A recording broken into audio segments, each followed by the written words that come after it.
경기도 연천에 있는 연천양조에 와 있습니다. 우선 자기소개 좀 해주시죠. 네, 안녕하세요. 저는 연천양조장 대표 박용수라고 합니다. 여기 연천에 와서 전통주를 빚다 보니까 새로운 삶을 살게 돼서 행복하게 지내고 있습니다. 네. 대표님이 IT 분야의 전문가시라고 들었는데 어떻게 해서 양조업을 하게 되셨습니까? 소프트웨어 개발자로 26년을 있었는데요. 소프트웨어 개발하면서 술을 많이 먹는 직업이기도 한데 주구장창 술만 많이 마시다 보니까 우리 술에 대한 무지함을 막걸리 학교를 다니면서 깨닫게 됐고요. 우리 술의 가치를 학교를 통해서 알게 되면서 소프트웨어 개발은 점점 재미가 없어졌고요. 우리 술에 대해서 흥미를 갖다 보니까 취미가 직업으로 바뀌게 되었습니다.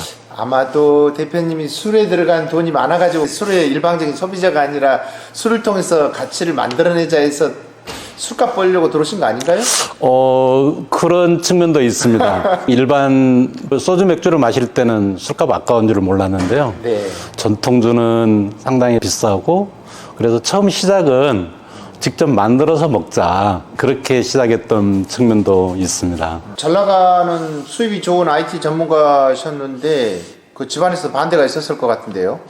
제 아내는 딸이 둘 다 대학 졸업할 때까지만이라도 IT 쪽 일을 계속 하기를 바랬었고요.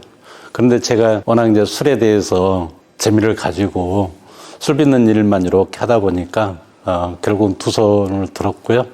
양조장 창업에 대해서 동의를 해줬고요. 지금은 열렬한 후원자가 되고 있습니다. 따님이 대학교 졸업하던 날 은퇴를 선언하셨다고 하던데요. 네, 맞습니다. 지금 생각해 보면은 가장 행복한 일 중에 하나가 월요일 날 9시까지 출근 안 하는 게인데요. 그때는 정말 술을 빚다 보니까 회사 가기가 되게 싫었었고요. 결국은 둘째 아이 졸업하던 날 2월 16일 날 회사를 그만두고 양조장을 하게 되었습니다. 연천은 DMZ가 가깝고 한데요. 어떻게 해서 연천의 양조 공간을 선택하게 되셨습니까? 제가 태어난 곳은 전라남도 해남이고요. 본가는 이제 진도인데 해남이나 진도로 귀향을 생각을 했었는데요. 그러기에는 너무 거리가 이제 멀었었고 서울에서 가까운 곳으로 조금은 이제 양조하기 편한 공기 좋고 물 좋은 곳을 찾았었고요. 마침 이제 경기도 북쪽으로 계속 오다 보니까 파주를 넘어서 임진강을 넘어가지고 연천까지 오게 되었는데요. 제가 젊은 시절에 여기 현역병으로 군대 생활을 했던 곳을 그리고 그때 물맛 좋았던 그 기억이 연천에 자리 잡게 한 계기가 되었습니다. 병영 생활의 추억이 지금 연천까지 불러들였네요, 대표님을. 네, 맞습니다. 예. 장교 생활 하셨나요? 아닙니다. 현역병으로 있었었고요. 155mm 포병으로 있었는데요. 포반장이 제 마지막 계급이었습니다. 포반장 했던 시절의 추억이 좋았군요. 그 무더운 날 여름에 훈련을 뛰고 나서 그때 마셨던 막걸리 한 잔은 정말 감로수가 이런 것인구나 라고 네. 지금도 기억이 또렷하게 납니다. 한국 술은 쌀이 중심인데 연천 양조는 율무를 주재료로 해서 술을 만들고 계신단 말이죠. 어떻게 해서 율무를 주재료로 선택하게 되셨습니까? 율무가 지역의 특산물이고 또 연천에 계신 분들이 연천에서 이제 생산되는 율무를 가지고 술을 만들어주기를 간절히 바랬었습니다. 근데 율무는 술을 만들기엔 되게 어려운 재료였었고요. 거의 한 1년 좀 더 걸려서 드디어 이제 술을 만들게 되었었는데 연천 지역에서 너무 연천 분들이 환호를 많이 해주셨고요. 하다 보니 전통주는 그 지역에서 생산되는 농산물을 가지고 술을 빚는 게 의미가 굉장히 있다라고 생각하게 되었습니다. 그래서 지역하고 융화되는 과정 속에 자연스럽게 율무를 선택하셨네요. 네, 연천은 유네스코가 인정하는 정말 천혜의 자연환경이 보존되어 있는 곳이고요. 연천군에서는 바이오 산업, 푸드 산업을 육성하고 있는데 율무를 주재로 한 재료로 한 전통주 제조는 그런 군과 국민들이 바라는 그런 상황과 일치하고 있습니다. 연천이 율무 생산량이 전국 생산량이 어느 정도 차지합니까? 네, 한때는 전국의 한 80% 이상을 차지를 했었는데요. 율무의 사용이 점점 이제 늘어나서 타지방에서도 좀 생산들을 이제 늘어나다 보니 지금 한 60% 정도 생산하고 있습니다.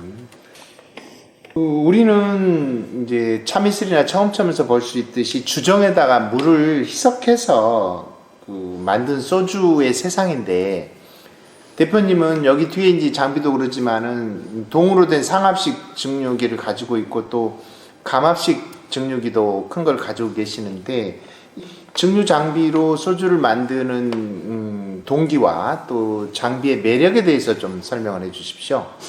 소주는 옹기로 된 소주꼬리를 이용한 게 우리 전통 소주인데요. 이거를 대량 생산하거나 산업화하기 위해서는 옹기 소주꼬리로는 한계가 있음을 바로 알게 되었고요. 네. 생산량을 늘리려고 보니 애국 기술을 이 기술과 장비를 이제 들여올 수밖에 없었고, 좀 도수가 높은 고도주의 술들은 향이 좀 좋아야 되기 때문에 상압 방식의 증류기를 사용하게 되었고요. 그다음에 상압 방식 술이 향이 높은 반면에 맛이 조금은 컨트롤하기 어려운 측면이 있어서 낮은 도수의 술은 감압 방식을 채택을 해서 다양한 우리 술들을 제조하고 있습니다. 지금 연천양조에서 만들어낸 술들이 아주, 연주, 우주에서 간결하게 두 글자 이름을 쓰고 있는데요. 그 술 이름에 대한 소개를 좀 부탁드리고요. 또 그 술들의 특징에 대해서 설명을 좀 해주십시오. 술 이름 이야기 하니까 다시 또 옛날 생각이 많이 나는데요. 막걸리 학교를 거의 횟수로는 한 4년을 다녔었는데요. 막걸리 학교 다니는 그 4년 내내 술 이름을 어떻게 지을지 고민을 했었었고요.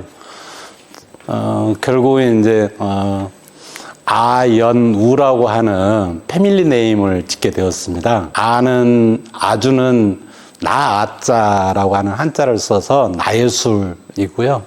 의미는 엄마나 할머니가 나를 위해서 빚어준 술 의미가 있고요. 약주는 사랑하는 연인과 함께 마시는 술, 그런 의미가 있습니다. 그리고 우주는 증류주이다 보니까 도수가 높고 많이 마시면 취하게 되는 술인데, 술을 마시고 취하는 거는 정말 허물없는 친구와 같이 돈독한 사이에서나 있을 수 있기 때문에 부담 없이 친구들과 마시는 술, 우주, 그런 의미를 담고 있습니다. 율무 막걸리와 율무 소주에 대해서 그 맛과 향에 대해서 조금 말씀해 주시죠. 우리나라 소주가 쌀을 베이스로 하다 보니까 조금은 단조로운 그런 부분이 있는데요. 율무는 우리나라 그 작곡 중에서도 단백질과 지질 이런 성분들이 가장 많이 있는 작곡이고, 그다음에 예로부터 이제 의인주라고 해서 그 건강 보양주로도 많이 쓰고 있었던 술인데요. 쌀보다는 작곡에 들어가면서 곡물 향이 굉장히 풍부한 그런 특징들을 가지고 있습니다. 네, 소주는 아무래도 이제 향기를 중요시하는 이제 술이어서 기본적으로는 곡물 향이 풍부하게 이렇게 올라올 수 있도록 중점을 두었고요. 또 곡물 향 위에 꽃향이나 특히 이제 한박꽃 향을 제가 많이 추구하고 있는데요. 한박꽃 향과 같은 은은하게 올라오는 향, 또 율무가 가지고 있는 그 향 중에 풀향이 기분 좋게 올라오고 있습니다. 이런 곡물향, 또 한박꽃향, 풀향에 구현에 중점을 두고 있습니다. 앞으로도 좋은 술로 연천의 매력을 담아내시길 기대해 보겠습니다. 오늘 말씀 감사합니다. 네, 감사합니다. 네.